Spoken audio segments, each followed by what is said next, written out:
Well, welcome back to episode number 2 of the Commissioner's Report. Episode 2. My name is Ryan Van Tuyl. I'm the Commissioner of the Los Angeles Sports Union.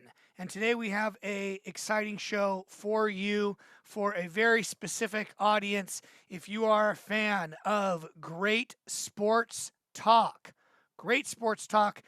the Petros and Money Show, hosted by Petros Papadakis and Matt Money Smith.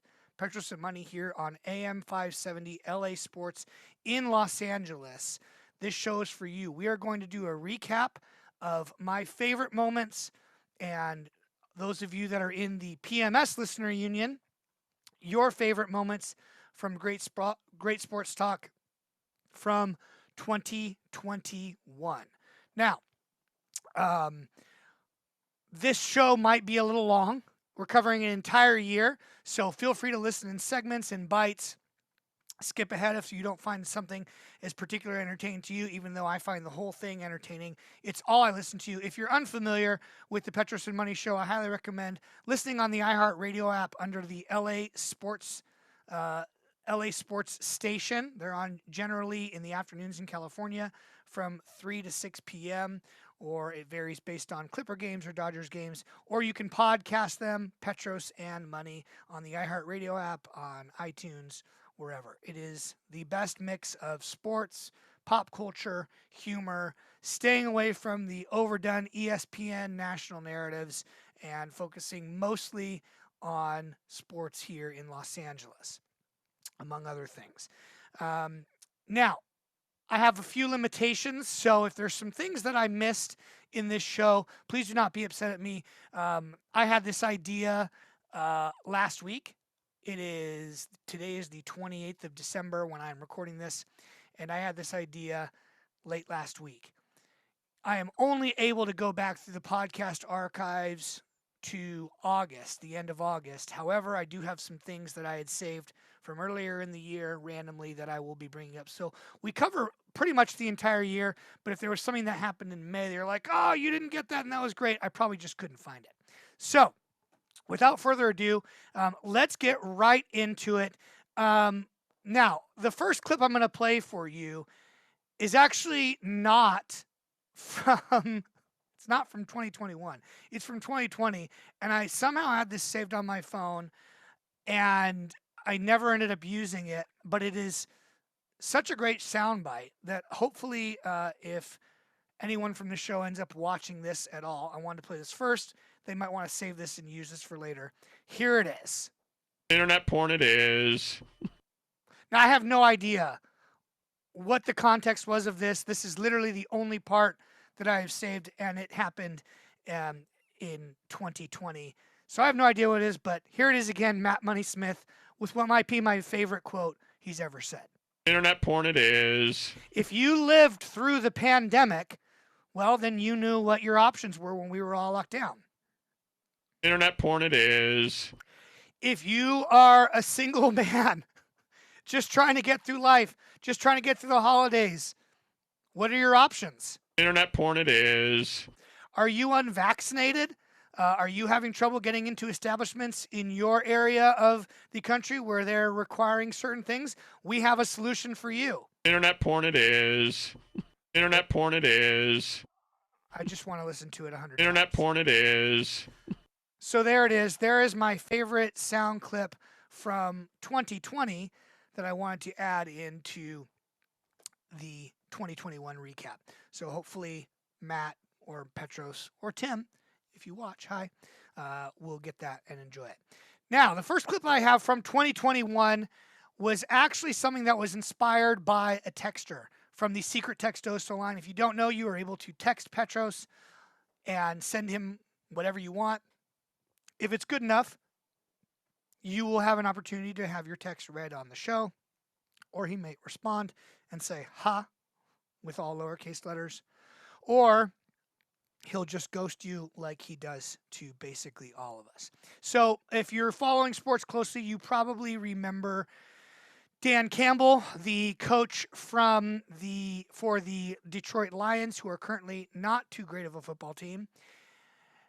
Earlier, before the season started, when he was hired, he gave a rousing speech about biting off kneecaps, and a texter sent in an inspiring text to Petros, which inspired this video and entire clip for the show. Here it is. If this brings up the Chumbawamba or anybody else did, but somebody texted me a song. It says, I get knocked down, but I get up again. Before I do, I eat your kneecap off. I get knocked down, and I take another kneecap, if not whole other limb. I get knocked down 2 more times, but before long, I will be taking whiskey drinks and vodka drinks because we are rallied as a team, and we fought back. And when you knock us down, we're going to get up. And on the way up, we're going to bite a kneecap off, all right? And we're going to stand up. And then it's going to take 2 more shots to knock us down, all right? And on the way up, we're going to take your other kneecap, and we're going to get up. And then it's going to take 3 shots to get us down. And when we do, we're going to take another hunk out of you. Before long, we're going to be the last one standing. I get knocked down. Great clip. That was a great segment back from February of 2021. Moving on. Petros does a segment on the show that he started, I believe, last year, 2020, called the PMS Film Noir Corner, and it has brought some excellent sound bites to the show, but none better than this.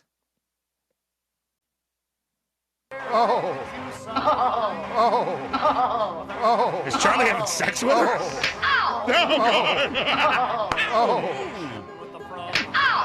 Just play that for another hour. Just another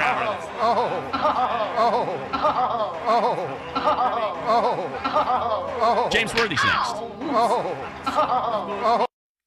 That is a great way to lead into a Hall of Famer being on your show with a mashup of Charlie Steiner, the play-by-play man for the Los Angeles Dodgers on the radio on AM 570 LA Sports, and the clip from the PMS Film Noir movie with, I believe it's actually 2.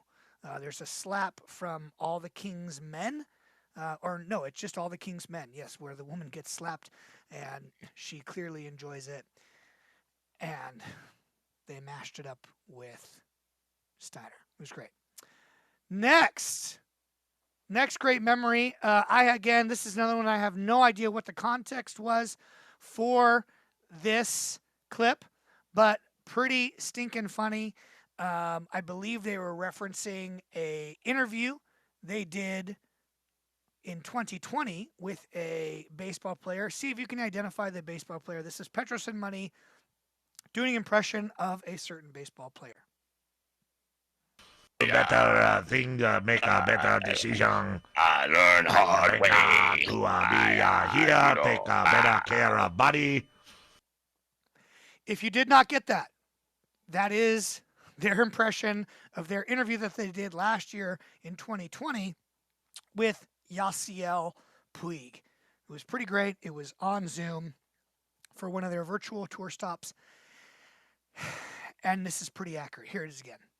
Better thing, make a better decision. I learn hard way. To be here, take better care of body. This clip went viral all over. This story, I should say, went viral all over the country. 2 degenerate Boston, Southie, just every stereotype of the worst Boston, leaned up on all kinds of opiates. Men decided to steal the 2018 Boston Red Sox championship banner and then tried to extort the Red Sox for a reward for returning it. So if you ever are listening to Petros and Money and you all of a sudden hear Matt or P or Tim or anyone say, "That's not the original," this is where it comes from. It comes from the story of the 2 men telling their story of saying, hey, if you try and replace the banner that we have, that we quote unquote found on the freeway, it fell off a truck, then we're gonna tell them that, hey, that's not the original. So here it is again, a mashup of Petros and Money saying that's not the original with the guys saying that's not the original. You best believe we're gonna show up and say, hey, that's not the original. Again. Hey, that's not the original. Learn that's this. That's not the original. Put it in. Hey, that's not the original. Ingest him. Hey, that's not the original. That's not the original. As the original. Hey, that's not the original. That's That's not the original. Learn that's this. That's not the original. That's not the original. Hey, that's not the original. We know who the original. Right. That's not the original. Hey, that's not the original. They'd be like, that's not the original. Learn That's this. That's not the original. There are many ways to say that's not the original. During the pandemic, Petros and Money started doing what were called virtual tour stops, where they would go on YouTube and broadcast live with cameras in the studio. Some were fun, some were not as popular. But in July, the first week of July, Petros and Money were set to have their first live in-person broadcast for their Chevy Summer Tour with fans in attendance at a bar like they have done for so many years. It was a momentous event. I was very excited about this as someone who loves the show. And so I felt it was only reasonable to purchase a cameo to celebrate the occasion from one of the premier cameo characters and a Petros and Money favorite. Here it is, Dikembe Mutombo. Congratulations to Petros. Also for the money on their face. Live Chevy Summer 2 broadcast in 2 years. The broadcast at the Rock and Brews is going to be the great event. All of the fans are so exciting to celebrate with you. Thank you from PMS Listener Union. Okay. So it was the first time I'd ever used Cameo. I was not really familiar with how it went. I expected that if I was hiring Dikembe Mutombo, I would send him a little bit of information. He'd give us a no finger wag like he's done on a lot of cameos. I think he saw the information as he started reading it in the moment and decided he was literally going to read what I wrote verbatim. Not the most entertaining, would have loved a little bit more personality, but here it is again, Dikembe Mutombo wishing Petros and Money a congratulations for their first show since 2019. Congratulations to Petros. Also for the money. He's reading. On their face. Live Chevy Summer 2 broadcast in 2 years. The broadcast at the Rock and Brews is going to be the great event. All of the fans are so exciting to celebrate with you. Thank you from PMS Listener Union. And there it is. Well, next time we do something, I will try my best to get a little bit more out of the cameo if we do another one. So as the summer progressed, there were more and more live events, which was great. And I got to meet at an upcoming Petros and Money Chevy Summer Tour event someone who is a mythological-like figure for many. Even though he is real, a lot of people believe he's a made-up character, a character made up by Petros and Money that they just talk about. No, he is real. He is the head of sports, some grand title for iHeartMedia. And we've had plenty of back and forth on Twitter. He's a wonderful, wonderful guy. Could not have been more gracious. Spent plenty of time talking to me. And thankfully, Tim decided to get us together for a quick interview. So here it is, me with Tim Cates, producer of the Petros and Money Show, and Don Martin. I had something in store for Don that he was not prepared for. Earth and Mars colliding here. Oil and water. It's Ryan from the PMS Union and our boss, Don Martin, here at first stop 6 of the PMS Chevy Summer Tour. Boss, what's going on here? Why do you have your arm around him? You know what? This is a good man. Now he's taken many shots at me. We'll get even for those. He knows it. But moving forward, they say keep those enemies closer. Unjustified reliably in a position I'd rather not be in. I'm living in a nightmare. Oh, yeah. A nightmare that he loves. Don't let him kid you. Where are you, by the way? You're all supposed to be out here. But at least they're enjoying it at home, right? Absolutely. Everybody's at home. The tour stop off the hook. We've got a ton of people here, including Nutball Ryan. One more time. Well, the cream will rise to the top. Oh, yeah. What else do you want to know? Boss, about 4 months ago, we're putting together the summer tour, and everything was virtual at the time, and the first 4 were. Yes. And here we are out and about with people in Orange County. How great is it?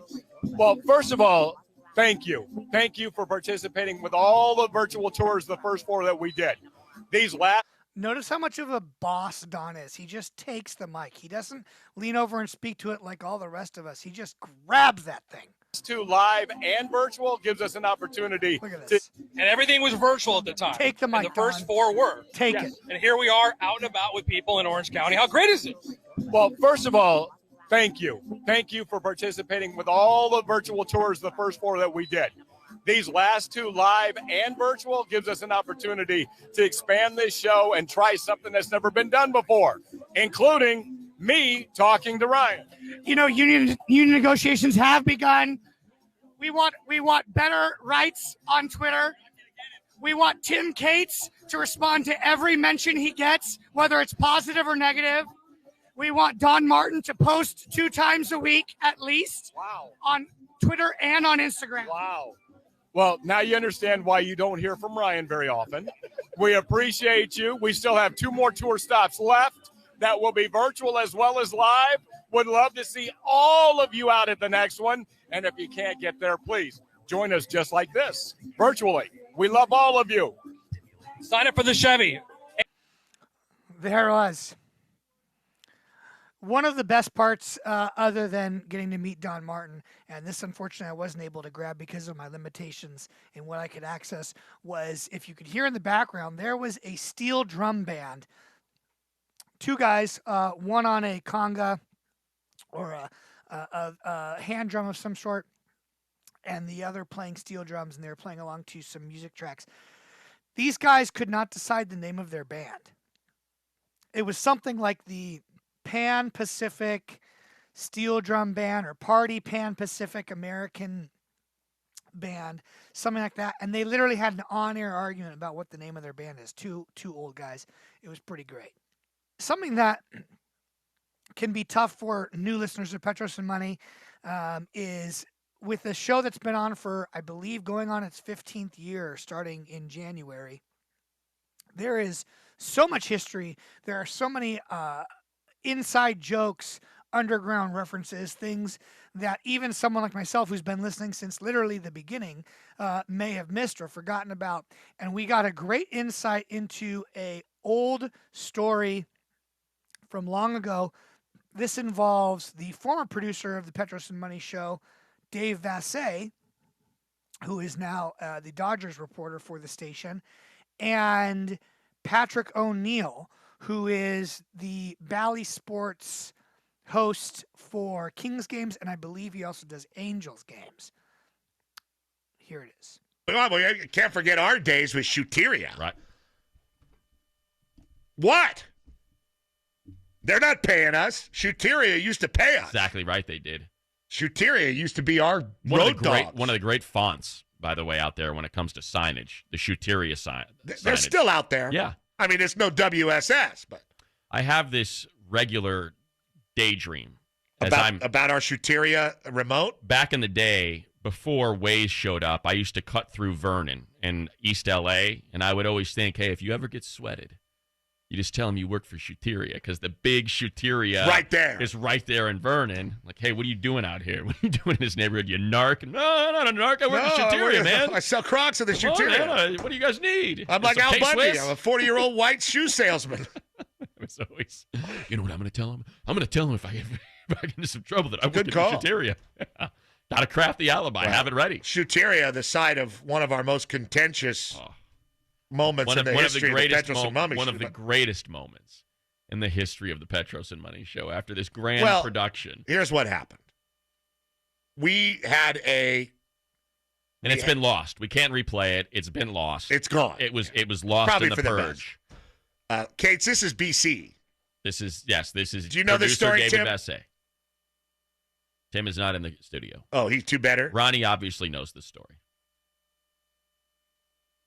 I don't like it when I say, is Tim in there? And Ronnie speaks Spanish to me, and he knows that's not my first language. He goes, no está. And it's like, you know what? I don't need that. Just tell me he's not in there. You know? I don't need that. I don't need you to be like, abierto, cerrado. Like, you know, I don't need that. Anyway. Don't. He just said perdón in my ear. How dare you? There's Kate's. Okay. Hey, Tim, do you remember what happened at the Shoeteria years ago? With Dave and, what's his name? Pat O'Neill. Yeah. Patrick O'Neill from Bally Sports. Yeah, this was BC, but I remember listening to it. Much like Radio Magic, right? Every once in a while, I remember when Barry LeBrock did this. Every once in a while, there's a name. Some local guy writes a book about something that maybe they don't know so much about. Like Barry LeBrock's USC Trojans book. What do you mean? He doesn't know. He wrote one, and then he tried to get on everybody's show to talk about it. Patrick O'Neill wrote a similar book about something and tried to get on everybody's show to talk about it. It was early in the days of the Petros and Money show. David Vassegh was our producer, so we like Patty. We'd see him around a lot. It's not ours. Sure, what the heck. We don't usually put on It's a different time. Those type of dudes to push their book, but we did. Vassegh was considerably lazier than Kate's as a producer, so we put Patrick O'Neill on. But we still had audio standards, even in those early days of the Petros and Money show, even when we were crawling out of the primordial ooze of great sports talk. And Patrick O'Neill, great sports talk, bullied his way on the show to sell his book. I don't know if you're used to that kind of thing happening ever, or you noticed that on other shows or around town. You're throwing a curveball at me there. I don't know. I wasn't ready for that question. Yeah. So he came. That is a reference to the Tim Neverett book that was pushed hard and I don't think widely received, called COVID Curveball. Check that again. To that kind of thing happening ever, or you noticed that on other shows or around town. You're throwing a curveball at me there. I don't know. I wasn't ready for that question. COVID Curveball. So he came on. A quick tangent, and I won't do this a lot. I went to a Rancho Cucamonga Quakes game in the summer with my dad, and Tim Neverett just so happened to be there to sign books. If you purchased a book, he would sign it. And my dad doesn't know this, but I kept sneaking away from our seats during the game because I wanted to see how many people are buying this book and standing in line to get it signed by Tim Neverett. Tim Neverett, if you don't know, I believe he actually is the broadcaster for the Quakes games, I think, and then he's the fill-in guy when Joe Davis is out for some other commitment. So he's a pretty big name in sports media, and he wrote a book that no one wants to read. No one wants to relive COVID. No one cares. So I kept sneaking away from my seats during the game to go see, and there was never anyone there in line. It was beautiful. It had to have been so humiliating. I mean, that sounds just like the worst thing ever, to drive out to Rancho Cucamonga to sign books and to sell. I mean, at most, the most I saw there was a family one time that was staying there, and it was like all four of them in a family, little kids and the parents, talking to him. I'm sure he's a really nice guy, and I'm an asshole, but that was funny. Anyway, back to the story about Shoeteria, Patrick O'Neill, and David Vassegh. And we were like, Pat, what's up with the book? And at the time he came on and agreed to come on, he was driving to Dodger Stadium. He was driving right off the 5 at Stadium Way. Or he was on the other way, Elysian Park area, where the phone never works. And we know that. And he tried to get on with us, got on, and then the phone didn't work. We were like, so what's up with the book, Pat? And he was like, I got. And then he called back. Like, it was like a 10, 12 minute. It was a mess. It was. And Dave yelled at us. Yeah. And then so the next hour, we were doing the Shoeteria commercial. And I said, well, Matt, people need shoes. But why? And Matt said, people need shoes so you could kick Patrick O'Neal dead in the ass. And then that became like a thing for Shoeteria. That became the Shoeteria commercial. And it took off for Shoeteria. They loved it. Loved us. And apparently... we were under their employ for at least 2 years. Right. And then Patrick O'Neal started calling. You heard through your channels. Well, he called me. Oh, he called you directly? He called me, and he told me a story that, like, I was dressing my child for school. And she said, why do the kids want to kick your ass, Daddy? I thought he was saying that he was getting heckled at Dodger Stadium at center too. Field He said at Dodger, both. when they he used to do the Fox. About both things. That he couldn't do the show because nonstop the people in the pavilion were screaming, "Dead in your ass, O'Neal!" See, he told me that part of it he thought was fine because it's just the way it is at the stadium, you know. But when his daughter asked him about it while he was dressing her for school, I'm not saying I bought it or didn't buy it. I'm just saying that's what he said. And this is like 14 years ago. I said, well, okay, we'll figure something out. And we all got our heads together, Matt and I on the air, and we figured out that we're going to have to do an event at Shoeteria anyway. So we would do an event at Shoeteria and have Patrick O'Neal. We decided to draw up a treaty. Yeah. We'll have parchment paper, peace quill, treaty. inkwell. We dressed up as founding fathers. Yeah, so we don't have to say you're going to kick him dead in the ass anymore. And we drew it up, and we got it professionally printed. It was beautiful. It was glorious. And people showed up. Packed. We had shoes for everybody. We gave Crocs to everybody. O'Neal showed up. He was beyond. He went above and beyond. He dressed in disguise. He had dressed a skateboard, like a local burnout. And he was screaming the whole time, F that guy, kick him in it, nonstop through the whole show. And then he showed up as O'Neal. And then he took off the disguise. It was all and sat funny. down. It was great. Everything was great until the second we got off the air. The second we get off the air, David Vassegh. Well, we all go to our own cars to drive home. Yeah. And then O'Neal ran me down while I was trying to get into my Malibu at the time and said, look at this. Look at this. This is a problem. And Vassegh, now that it was all over, thinking that he was texting me or Matt, texts Patrick O'Neal accidentally, and maybe we've all done this. Thank God that's over. That guy's still a total tool. Exactly right. And O'Neal's like, look at this. Lost his mind. What is this crap? I drive all the way down here. I play in the. It's like, what the hell? I mean, what else do I have to do? Really? Really? Really? And we had nothing to tell him. Nothing you could say. Yeah. Couldn't throw Dave under the bus. You're just like, yeah. Yeah, that's Dave. And we haven't really had a relationship with Patty since. Dave says it's all good with him and O'Neal. Well, I think it's all good with us and O'Neal. It just, there was I don't care about the people in the stands, Petros. Yeah. But at my daughter's private school in Brentwood. Oh, yeah. So Shoeteria, one of our absolute favorite clients that we used to do commercials for. Because they allowed us to do the dead in your ass, O'Neal, for 2 years. And that was the only Shoeteria remote we ever did. Right. We never got back to Shoeteria. Norwalk! But I don't know why did we lose Shoeteria? Why we never did another Shoeteria? We were pissed we lost Shoeteria. It's a little bit of inside baseball, but none of this, the rest of this stuff is. Well, this is stuff that transpired on the air. But if I remember right, that text. The Shoeteria salesperson for, AE is what they're called in radio. The account executive, Matt? They left, and they went to a different station, and they, I believe, took Shoeteria with them, and they were not able to reestablish. Well, either way, Matt. Which is a load of crap. No one did more for Shoeteria in this town than the Petros and Money show. No one thinks about Shoeteria without thinking about the day that treats like the Magna Carta. Exactly right. Or, any of those big treaties over the years. This was it.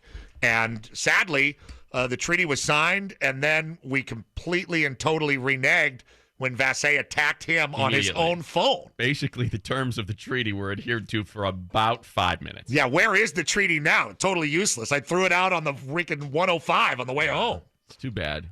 Did we rent those costumes or did we they buy were them? rented. That's what I thought. We rented We them. even had like the little nose little glasses. Ben Franklin glasses, wigs with the bald spot on the top. Cinema Secrets. That's right, Ronnie. Cinema Secrets. Thank you, Ronnie. I do remember how incredibly hot it was that day. Yeah, it was rough. And in those polyester outfits. Yeah, we were younger. Yeah. More virile. Ronnie, I'm more virile than I've ever been. Ronnie, do you remember that, the Vassegh text part of it? Absolutely remember it. Yeah. I was in the room when he first told me, oh, my God, you know what I just did? Oh, God. Yeah. And then, yeah. And I had to talk Vassegh off the ledge on the way home. I can't believe I did. He was beside himself. I can't believe And we were never friends with O'Neill again. But, O'Neill would get wind in his jaws about this or that with other broadcasters when I was first working at Fox. Like, I didn't really like what you said. He'd pull you aside and say something like that. And one time he did that to Steve Lyons, and Steve Lyons just said, F you, and walked away. Probably the appropriate response. I could see that. Well, just think if we had done that, we would never have this story to tell. And it's, again, one of the great moments, unfortunately, lost to the Great Purge in Petros and Money Show history. And I'm sure all those kids are grown up now, and they're not affected at all by what had happened between us on AM radio and Patrick on cable TV for pre and post Dodgers. That was a good, I'm going to say 13 years ago. Yeah, it was early. Going to YouTube right now, because you never know. Every now and then. It's gone, man. Yeah. It was never there. Is that right? We'll be back. Oh, here we are at medieval times. Pat O'Brien refused to go. Just decided not to do a show. The guy that sent the text and said, that guy still sucks. Straight to that guy. David Vassegh will be our guest next. He's down in San Diego. Here it is. The story of Patrick O'Neill, Shoeteria, David Vassegh being an ass, as he is often called, David Assay, and Petros and Money. That was in August of this year, telling that story. And just a couple days later was the final tour stop for the Petros and Money show, where, as they have done every year for the past, I believe, 8 years, this might be the 9th year coming up, they gave away a Chevy Silverado truck. Here is that segment, Petros Papadakis giving away a Chevy truck. This is the moment. Everything we've done this summer, all the marketing, all the screaming, all the acid reflux from the beer and the chicken wings. Remember the awkward conversation we had with Warren G? It's all led up to this moment. Who will win? The brand new Chevy Silverado, the best-selling pickup in all of Southern California. I have the piece of paper in my hand, and the winner is number 6. Number 6.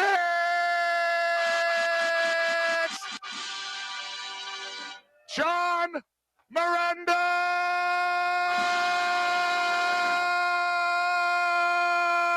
from the city of Orange.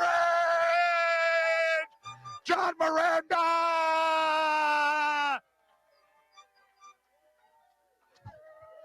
Victory is once again within the grasp of a Petros and Money listener.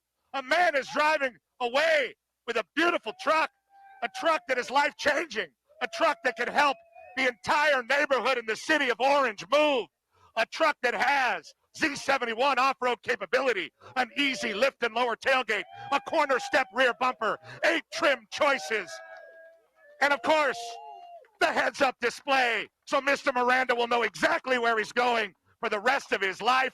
Congratulations, Mr. Miranda. God bless all of you, especially Jimmy, for coming out. But it is John, our victor from the city of Orange. How do you feel, John? I feel good. At the end of August, a old-time guest came back to the show and had a great moment with Petros. This was before he got fired. This is Coach O, Ed Orgeron, before he was dismissed by the LSU Tigers on the Petros and Money Show. Stretching was the best for you. Hey, can you give me one? Come on, just give me one time. What do you want me to do? Time, you know what you used to say in stretching. Come on, man. You don't say it. Come on. You know. We're still going to take that to Florida. You know that's like these days? They got the Navy all over the place. They got the effing frogmen. EC2's up the ass. Was that it, Coach? That's it, man. It fired me up, man. Hey, Petros, you're the best. I love your family. Thanks for being on the show. Tell everybody in Southern California, I love them. I love my time out there. And when the Tigers are coming to L.A., man, we can't wait. Well, we love you, Coach. There he was, Coach O, the last anyone's ever heard of him, because he had that little spout off before the UCLA game saying we're going to run all over you or something. I forget. He was just talking some mess with a fan, and then he was gone just a few weeks later. Moving on into September. Playoff time, almost playoff time for the Dodgers on the Dodgers station, AM 570 LA Sports. A new idea was launched, and it was a lightning rod of controversy. This show, on this particular day, had a new idea launched. It was after a Dodger game. Here it is, the beginning of the launching pad. And you left a caller on hold. That's you didn't right. clear your plate. Oh, I did not. You know, it's we had a full board. Yeah, you didn't clear your plate, Dave. You left some of the gristle left on your plate. Okay. And it is time to... You can't have any pudding if you don't eat your meat. You know, Matt's sitting here looking at the caller board. He said, Dave didn't take this last call on Dodger Talk. I said, the hell he didn't. Let's get him down the hall, and he can take this call. All right. You're on Dodger Talk with Petros and Money, caller. Is it Isabel from Buena Park? Yeah. I'm sorry, David. I'm sorry. This wasn't my idea. Tim's the one who told me to hold on. No, this has worked out perfect because I know you miss Petros and Money. They don't take phone calls, so here you go. You didn't take her call on Dodger Talk. Yeah. We ran out of time. We communicate with Izzy through Instagram or Twitter all the time. Or she just calls me. Or she just calls you.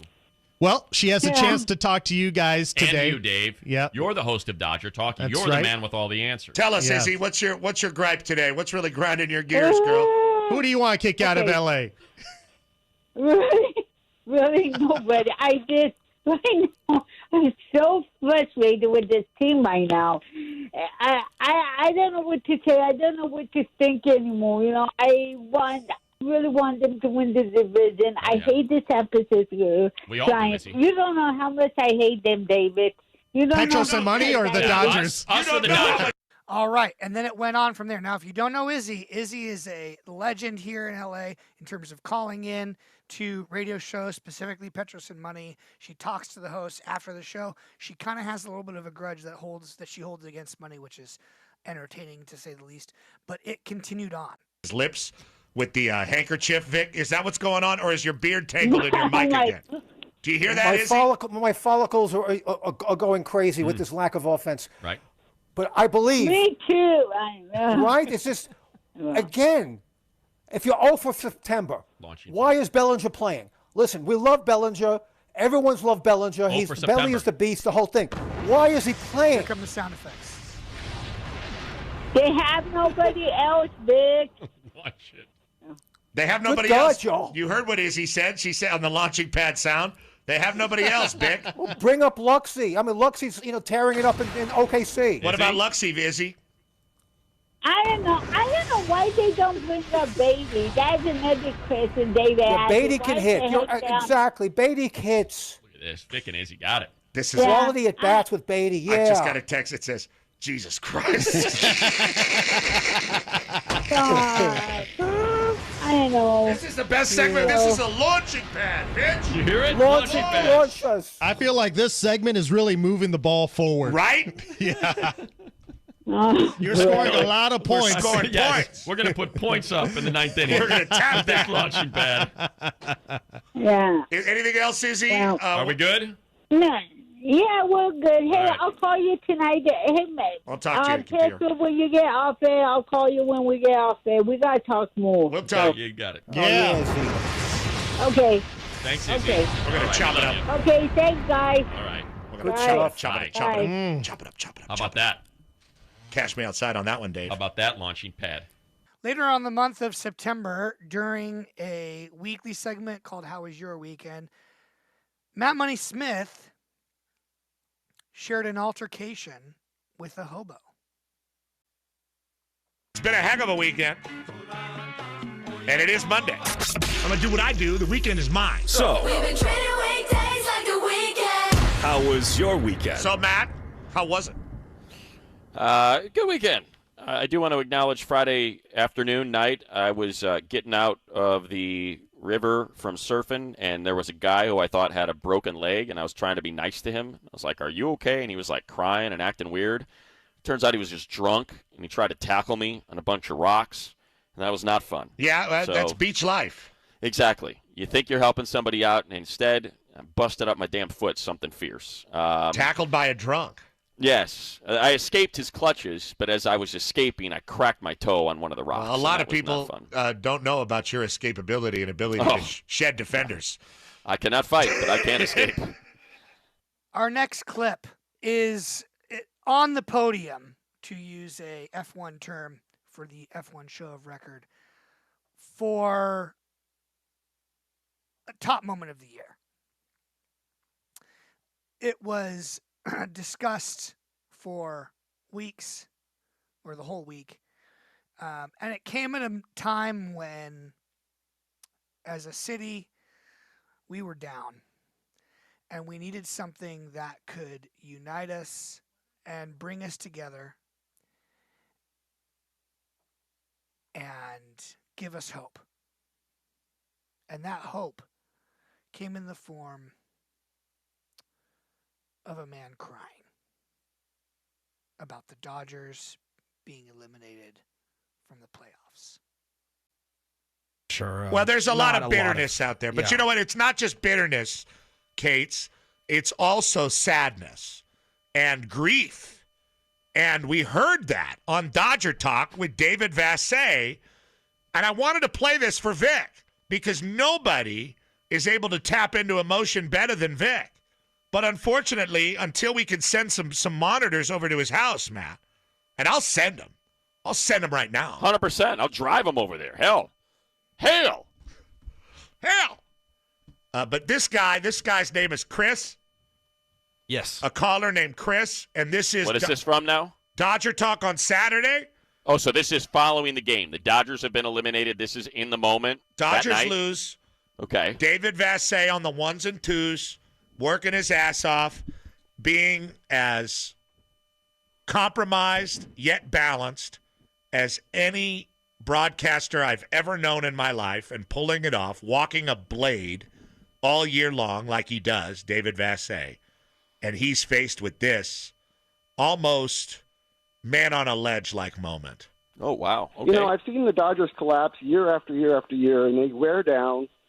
Their big payroll stars wear down. And the one year they win, it's a 60-game season. It's effectively June the 3rd is what after 60 games. So, I mean, to call that a championship, it pissed me off they didn't win this year because I've been hearing from Giants fans over and over again that this is a real championship last year. No.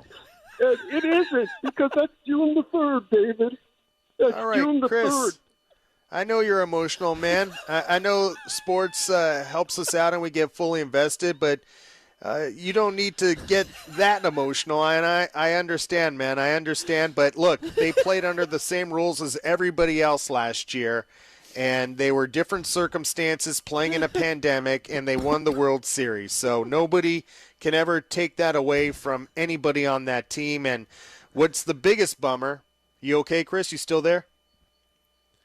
No one in baseball calls it a real championship, and it's upsetting to me, but I appreciate that, David. Nobody calls it a real championship. Hang in there, and we'll talk during the off season.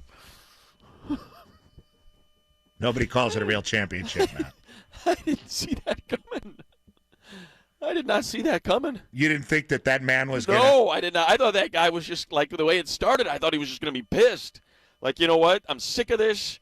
and 60 games, and that's the only World Series they won on this whole run.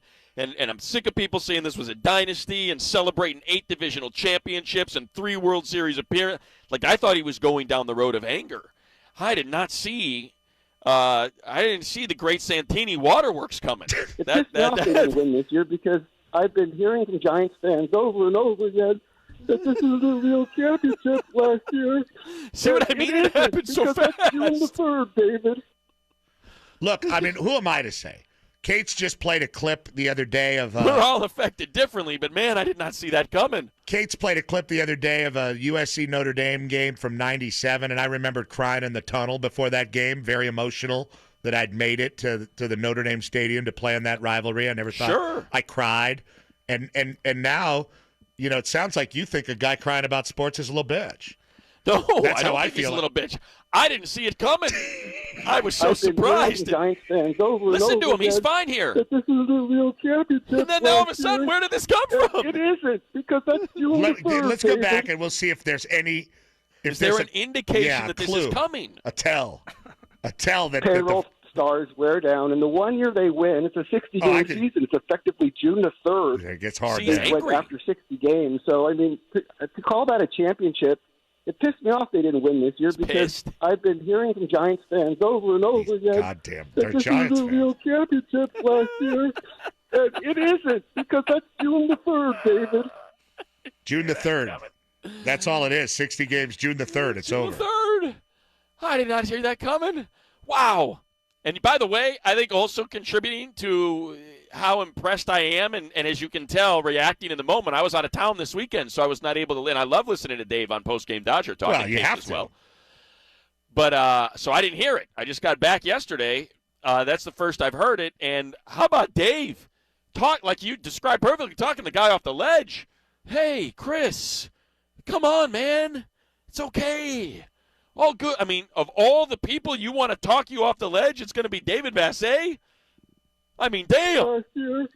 And it isn't, because that's June the 3rd, David. That's All right, June the Chris. 3rd. I know you're emotional, man. I know sports helps us out and we get fully invested, but you don't need to get that emotional. And I understand, man. I understand. But look. Well, now we're getting caught. Now people are mad. I'm sure they are. I get it. I'm an a-hole. This guy, 831, says, dude, I like you guys, and I respect you guys. But it's not okay to laugh at caller Chris. It's not cool. This guy is a passionate fan. Matt. I'm not disagreeing with that. You know how I react to people crying. Maybe it's me being uncomfortable around people, grown men that cry. I appreciate Chris and his fandom. I feel like I got jumped here. You know what I do when I hear people cry, and you didn't tell me that's where this was going. I thought that guy was going to be pissed. That's why I'm emotional. OMG, I can't stop laughing. I need instant podcast, please. Hey, no, guys, no. No. Hey, I did a Raiders yesterday, guys, and I had to hear it a little bit from Brett Musburger. Check this out. And we come back. Tim Cates, deep depression. His Dodgers were knocked out yesterday. But he will dive deeper into this NFL matchup. Yeah, even Brent felt it. He knew it. So were you crying when you connected with Brent for the first time? You're like, hey, Brent. No. P, can we get into the type of person who calls up David Vassegh and breaks down about the Dodger loss? Did he think Vassegh would be capable of empathy? That this is a real championship last year. And it isn't, because that's June the 3rd, David. Mijo, why you crying?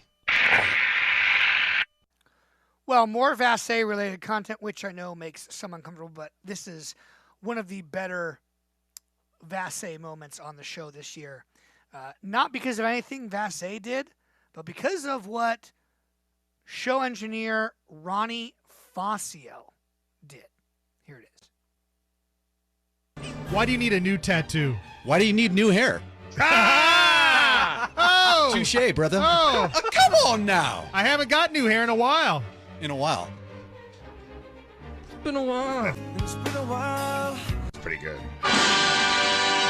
Clown my ass. We are in the month of November, and in the month of November, the Petros and Money Show got a new sponsor. Now, I am not normally going to pump sponsors. That's not my job to pump their sponsors. But they had a great idea for how to introduce a new sponsor called Zing Zang.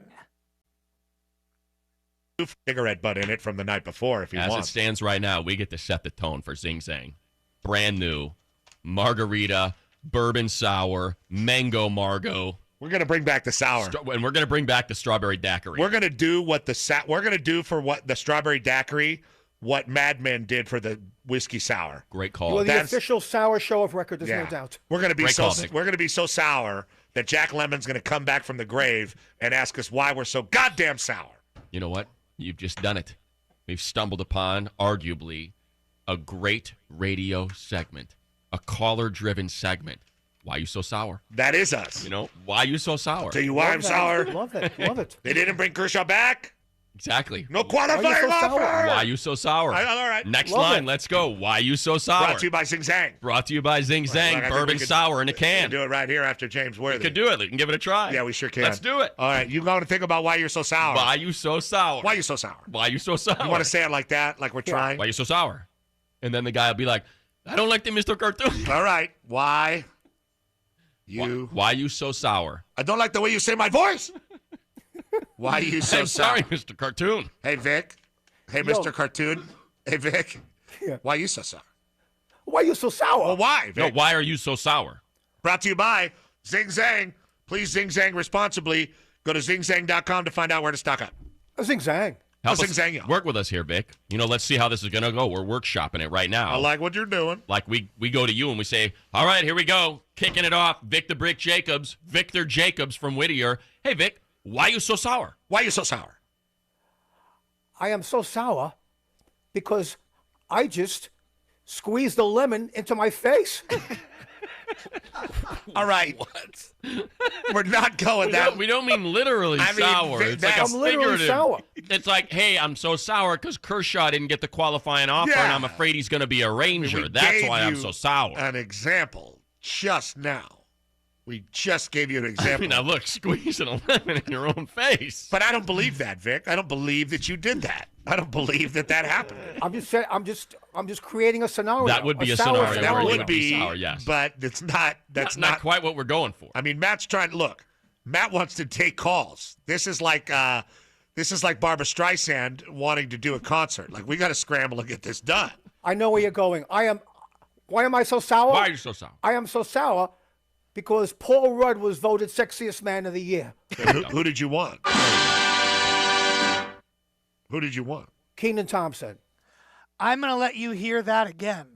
Am I so sour? Why are you so sour? I am so sour because Paul Rudd was voted Sexiest Man of the Year. Who did you want? Who did you want? Keenan Thompson. I'm sorry, what? Because Paul Rudd was voted Sexiest Man of the Year. Who did you want? Who did you want? Keenan Thompson. What's up with that? You're on fire. Why? You are on fire. He exudes an incredible personality. Did he just say Keenan Thompson? Yeah, he said Keenan Thompson. I went Keenan Thompson. Moving on. We're in December, and for the last couple years, I think it happened sporadically or spontaneously. If I remember correctly, in 2019, then was repeated in 2020 as an official segment. And it came back again for what we have as the Petros and Money Holiday Hate List. It's time to fire up the machina. Don't be a hater, man. Petros is a hater. The hate machine. Why are you hating? Is fully known Laker haters. operational. Okay. So if you do not know, the hate list is when Petros and Money go through people in LA sports media or LA in general or sports media in general or just people in general who may hate them because Petros and Money tend to make fun of everyone. So here are my favorite spots from the hate list. This will get us started right here. It's a text from the 304, and it says, hate list submissions. You both have been busy. It says, appreciate it. Karchi, I know for a fact he hates you. His wife went to school with me. Chip Kelly and Joy Taylor. She knows you hate Colin. Now, there's a lot to unpack there, Colin Matt. Cowherd. Sure. As we like to say. I mean, Joy Taylor is the co-host or the person who is on the Colin Cowherd show with him. why does Joy hate us? And I don't think we hate Colin. We just poke fun at Colin. That's what difference. Exactly right. Yeah, I mean we don't hate anybody. We just make fun of everyone, and then that leads to their hatred of us. Well, I hate a lot of people. You speak for yourself. I'm filled with hate. So I'm going to push back on the Joy. I can't, and who knows? Maybe she hates Colin. I'm going to push back on Joy and Chip Kelly. Chip likes you. I don't have any because I get to hear you and Chip interact. Chip doesn't even know who I am, but Chip and you interact prior to us. A lot of times, if he has to tape the interview because he's got stuff to do when we're on live, you and him grab ass before we get recording. So I'll push back on that. You think Chip likes me? You should have seen his face the first time he met my wife. It's like he was looking at a lamb shank. Hey, now. He was single then. But yeah, Chip. Hey. He's a single man, okay? All right. It's all right. It's all right if he's oogling my wife. I got no problem with it. He was single. I think he was just surprised. That's your wife? And I'm like, yeah. Yeah, Chip, I'm going to say no. Joy Taylor, I don't know Joy Taylor. And I think Karchi hates you. I don't think because he follows me on Twitter.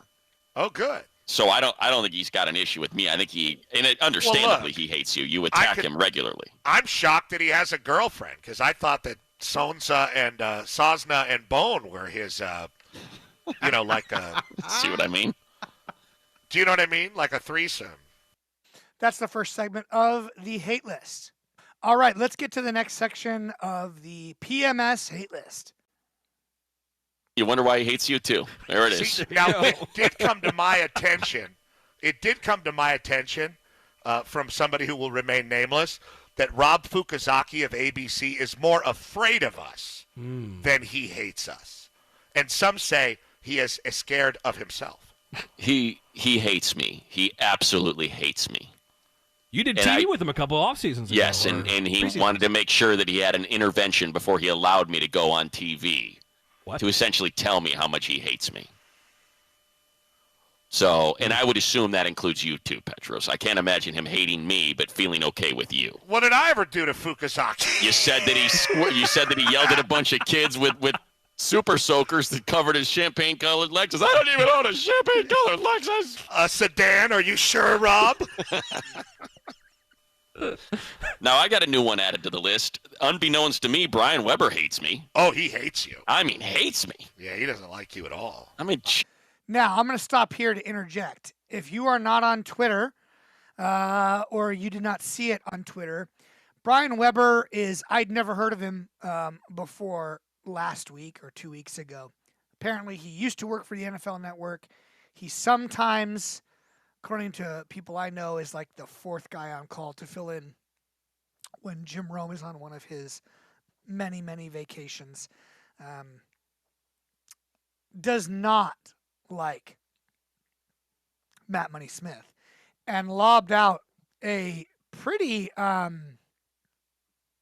aggressive, I would say, aggressive tweet at Matt, who is the play-by-play man for the Chargers, along with Daniel Jeremiah. And it's a really good broadcast. Brian Weber does not like Matt Money Smith, and either after or during their last broadcast last week, he tweeted out this. Brian Weber tweeted, "The 7 Chargers fans in LA," and this is after the Chargers versus Chiefs Thursday night football game, which, according to everyone that was there, was about 65 to 70% Chargers fans and 30 to 35% Chiefs fans. The Chargers fans in LA will claim a moral victory. The stadium was filled with Chiefs fans. The amateur radio broadcast is on an unknown station, and the Spanos family has no money that's not connected to the team. Other than that, ... First of all, you kook, 98.7 is not an unknown station. It's been at least 25 years going under the same brand. Started out as Star 98.7, then Alt 98.7. It is not no. It launched the career of Ryan Seacrest. You effing kook. And to call two people who are still employed by the NFL Network while you are not amateur is wild. But anyway, I'll get out of the way. Here is Matt recapping that in the classy way that he does. I mean, geez, all I did was an impression of the guy a couple times. Who cares? It's Brian Weber. Let's talk about RG3. You know, you're still at the NFL Network. He isn't. Yeah. You know? Turns out, I mean, that's hate. That was vitriol. That really was real hate. Fire hose of hate coming my way. You're right. I think he's fine with you guys. Pat O'Brien hates us. Oh, no doubt. You guys still blocked by Pat? Let's see. One of mine is. The other one I can get under. Nope. Still, you follow each other. Here is more hate list. From some textosos yesterday. P, state of hate candidate. Love it. First one, lingering Rodney Pete hate. Fair. On money. He wrote a little bag of money. I don't know. Oh no, I'm kidding. I think he is firmly in the hate category when it comes to me. I've been nicer to tell me to go back to Indianapolis. That's, when you're in the heat of the moment and, you're just having a pointless trifle of an argument and you see him get heated and all of a sudden it gets a little personal. Well, wow, I mean, it is your must home. really not like me. It is your home state. I mean, after all. It's very true. So in many ways, he was telling you to leave, get out of L.A., Joe McDonnell style. Yeah. Who did hate us, God rest his soul. Absolutely hated us. Kate's can attest to that. I think he hated Kate's too. At the end, he did. And last but not least from the PMS hate list, a surprising one. Here it is. Adam Osland. Oh, that's a good question. Like the last time we asked him to work and help us, he wouldn't help us, and since then, it's been frosty. Oh, but he's got time to come in and do a hit with Rogan and Rodney, though. Oh, he of does. course. Yeah. Oh, and promote it. Now. Oh, and clip it off, and then post tweet it out. Yeah. Please. I think it's safe to say Adam likes you. I believe Adam hates me. I think Adam likes you, hates me. You're regularly on the FNA podcast. You support the heck out of those guys. You promote them any chance you get. And you are a regular. You're like the third member of the FNA podcast. I don't accept that. So I think it's safe to say they're good with you. I don't accept it. They hate me. Kevin doesn't hate me, but Adam, I believe, does. What about Kate's? Do I don't think hate he Adam? likes Kate's either. No, I don't think Adam likes you either, Kate's. No. I don't think he does either. Yeah, I think he does not like either of us, but he likes Petros. He doesn't like you. I don't like you either. Before getting to some honorable mention segments for 2021 that were not categorized by month, we have one more. Possibly the loudest. Again, this one's the other podium, I would say. A story from Matt Money Smith. Number of the day. Well, P, I think you'll appreciate this or at least find it entertaining. The number of the day is 1, creepy old man. It happened again. Now, it wasn't at the level that it was in Miami, where I was essentially accused of being a pederast at the local water park because I just happened to ask a couple young boys if I could catch a ride with them because single riders weren't allowed on the toilet bowl style ride there. And yesterday. Sometimes when you approach people and ask them, for something, they just get the wrong idea. Yeah, I get it. I got that look. Nothing I can do about it. I think I'm behaving. Not just you, Matt. Yeah, I guess that's true, but something about my look. It can be a creepy white guy look. I understand that.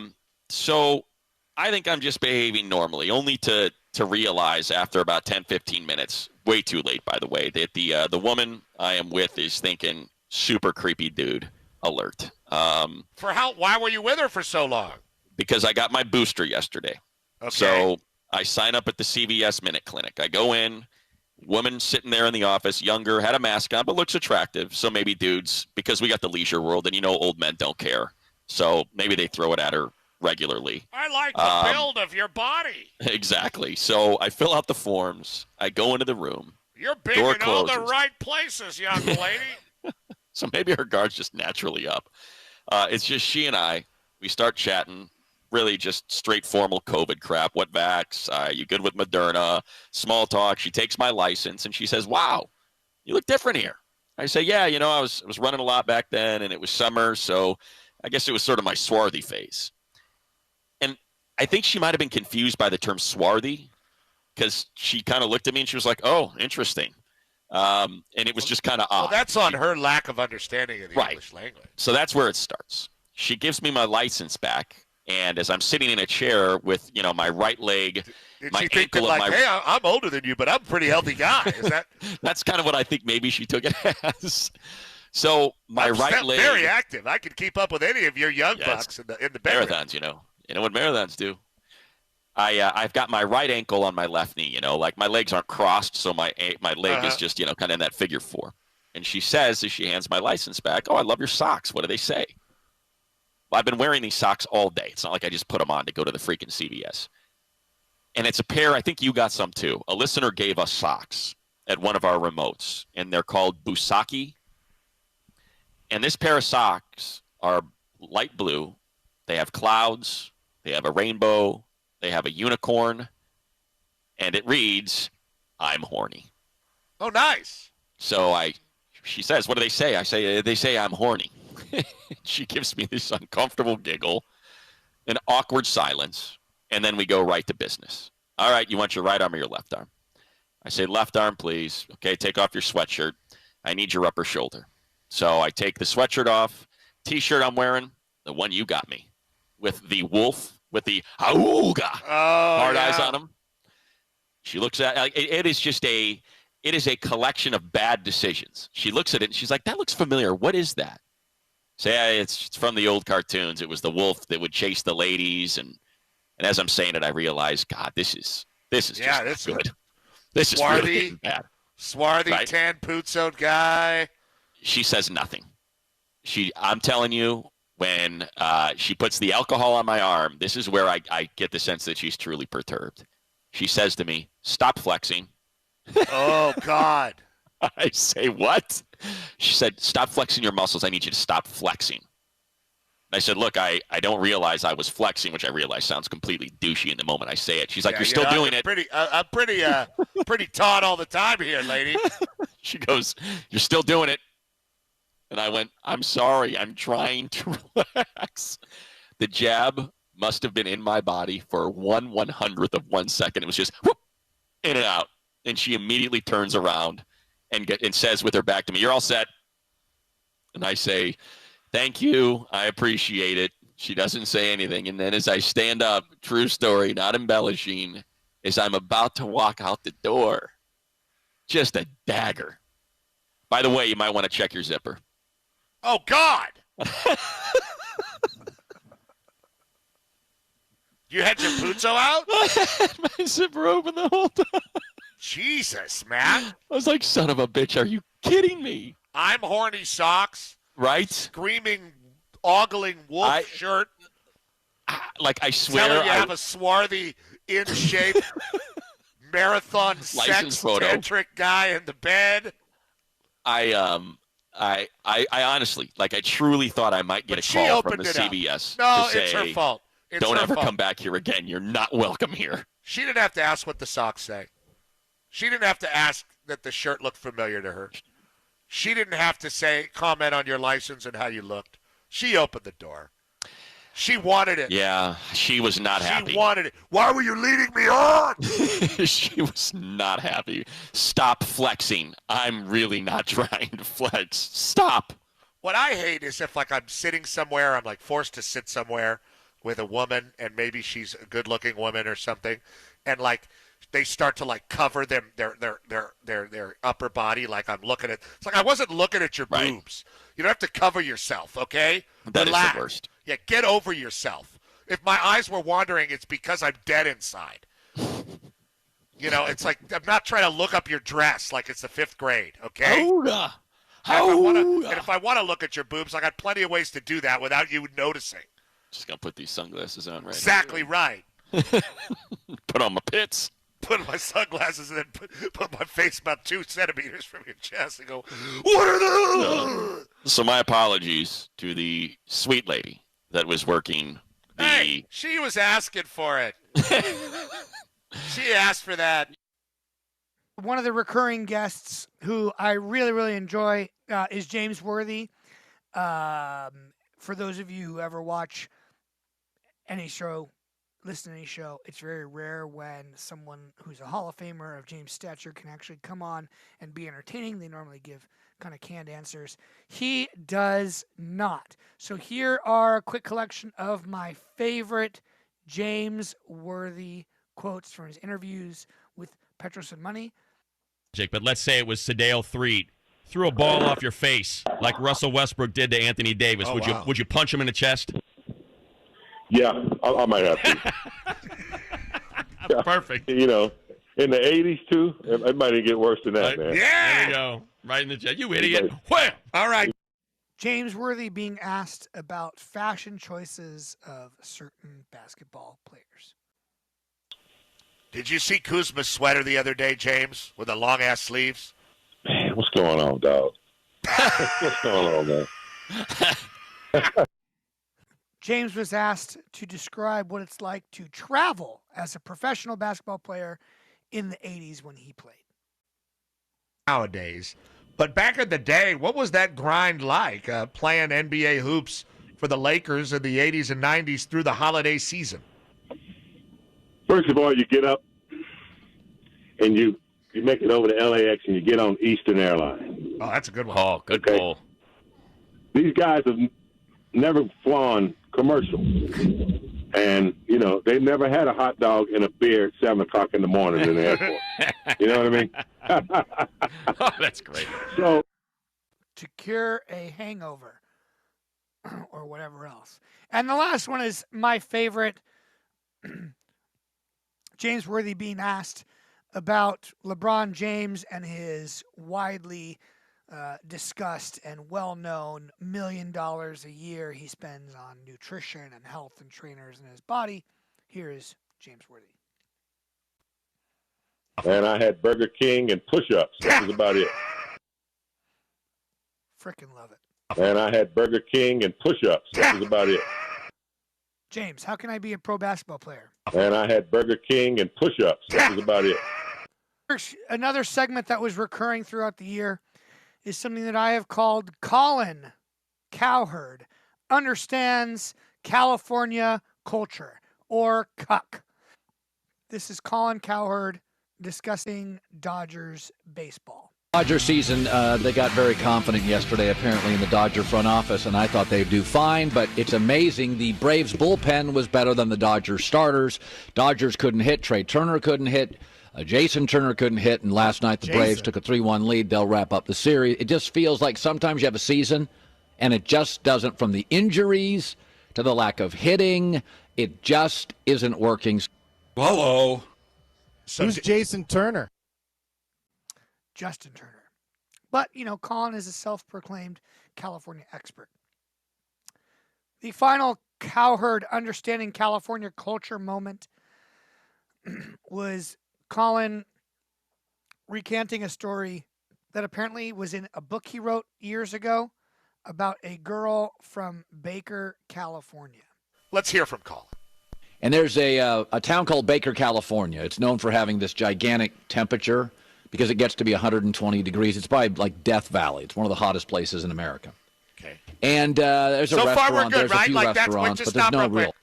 So far, we're pretty relatable to all of us, right? We all, as Angelinos. Anybody that's ever driven to Vegas has stopped in Baker. They see the giant. It's not a thermometer either. It's just a stupid neon sign. If it were an actual thermometer with mercury in it, my God, the destruction it could cause if it actually exploded.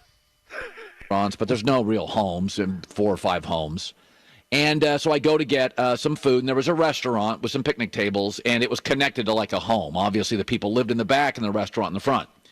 And as I'm sitting there by myself driving from, I don't even know if I was going Vegas to L.A. or L.A. to Vegas, there was a little girl playing in the sand behind the house or outside the house, and by herself in the sand. And it was like 100.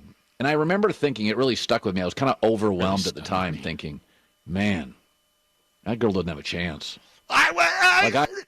Doesn't have a chance. Chance. I look, now I know the Mad Greek has been closed since the beginning of the pandemic, and Baker's been on some hard times. But I don't think that's fair. I don't think Baker should be viewed as a Pony Express outlet in the mid-century of the 19th century, where people are just getting shot and killed, and a baby playing out in the back in the dust and the dirt just has no chance to go to the schoolhouse and learn. I don't know if that's fair. Well, let's see where he's going. Let's see where he's going with it. Okay. Like my life wasn't perfect, but my dad was a doctor. He was smart. My mom was an honor student. Well, I went through a bunch of That divorces, seems pretty but perfect. that's pretty good DNA. I got pretty lucky, right? And I had a good supportive sister, and lived in a nice house. Well, how do you know that the girl good in high Baker school doesn't football, have a basketball sister? Maybe coaches, she very was blowing supportive, it good out. friends. And I looked at that little girl Maybe and I she's thought to got myself, great coaches. no matter how great she is, boy, what a ceiling that is. What? I got no friends. What a douchebag. Our final thing for the Petros and Money 2021 recap here on the Commissioner's Report. Thank you all if you made it this far. I'm impressed. Glad you enjoyed it. Is the running theme of what's called Tim Cates' Crooked Junk. Now, the clips and video I did not make. This was made by a member of the listener union, the Petros and Money listener union, named Peter Commons. On Twitter, I believe it's at P Commons. And he shared this and was kind enough to allow me to use it for this recap. Here is a mashup of all the times Petros and Money were discussing Tim. Which segment off the top of your guys' head would I have submitted that would have probably beaten Adam Clipper Talk January 26, No brainer. 2020? How about Cates? No Cates. I have junk that looks like a Cinnabon. All right. That's no case.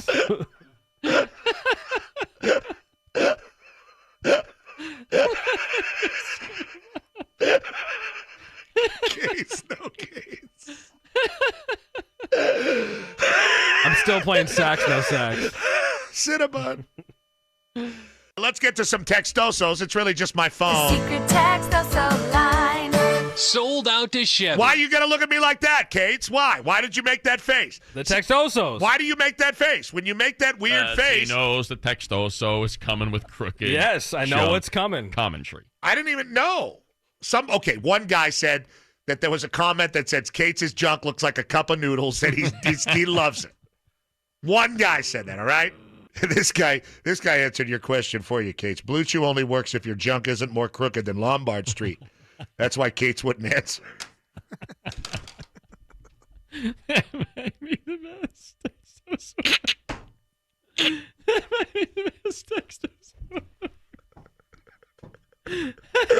I know how pissed off Cates is right now.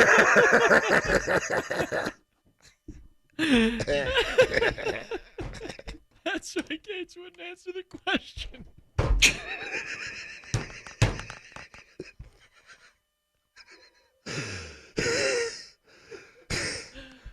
I imagine Cates' junk looking like a shepherd's pie that's been run over by an RC car like 50 times.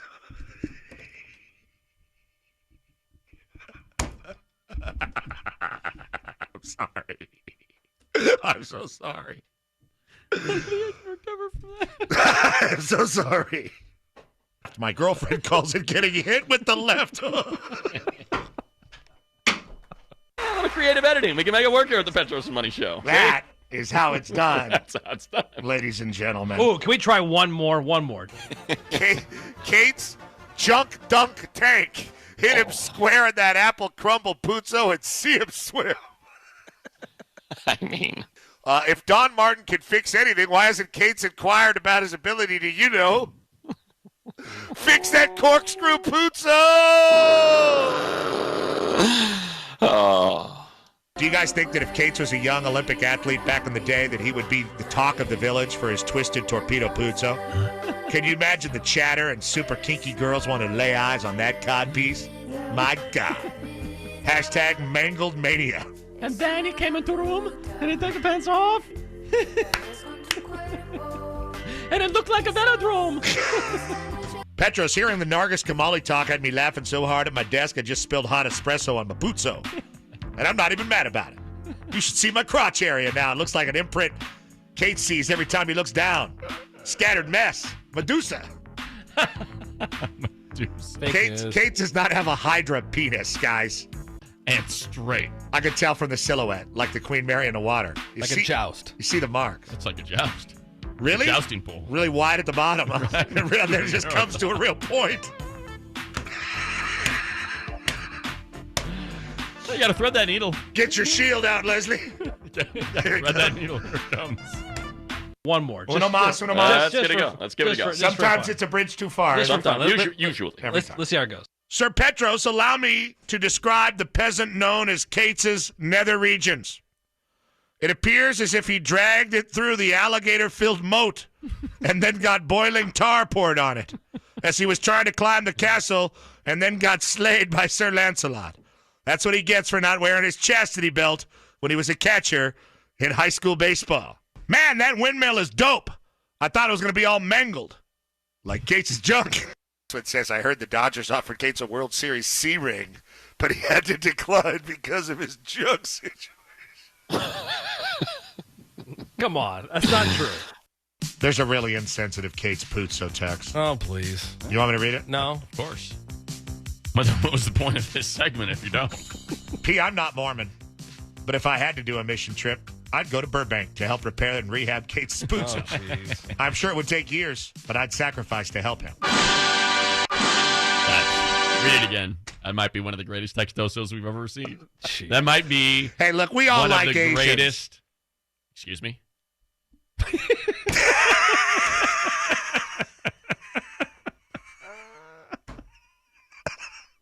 I'm going to quit this job. Oh, God. You don't have to. We're going to get fired. Red State Capes. I can't even read. Okay. Red State Capes. Typical redneck. Loves pop country. Shoots his gun. And has a secret Asian fetish. To get his messed up junk going. The Asian fetish. There it is, the Crooked Kate's narrative of texts. Anytime it's brought up, it is always funny. For those of you who actually made it this far, I'm grateful and thankful that you actually watched, that you enjoy the Petros' Money Show as much as I do. I'm especially grateful to Petros Papadakis, Matt Money Smith, for allowing me to, on the outside, loosely be involved with the show. This year has been wonderful for me. They allowed me to book a band for one of their tour events, which was a highlight, something I love doing. It just allowed me to be involved. They actually had me on to talk about and introduce the band, which was a real honor, which I loved. Tim Cates has been way too kind to me, both in person and on Twitter. Much, much kinder than I deserve. Ronnie Facio is amazing. Great playlists. And so, to wrap up, here it is again. My favorite clip, which is not from 2021, but from 2020. Internet porn it is.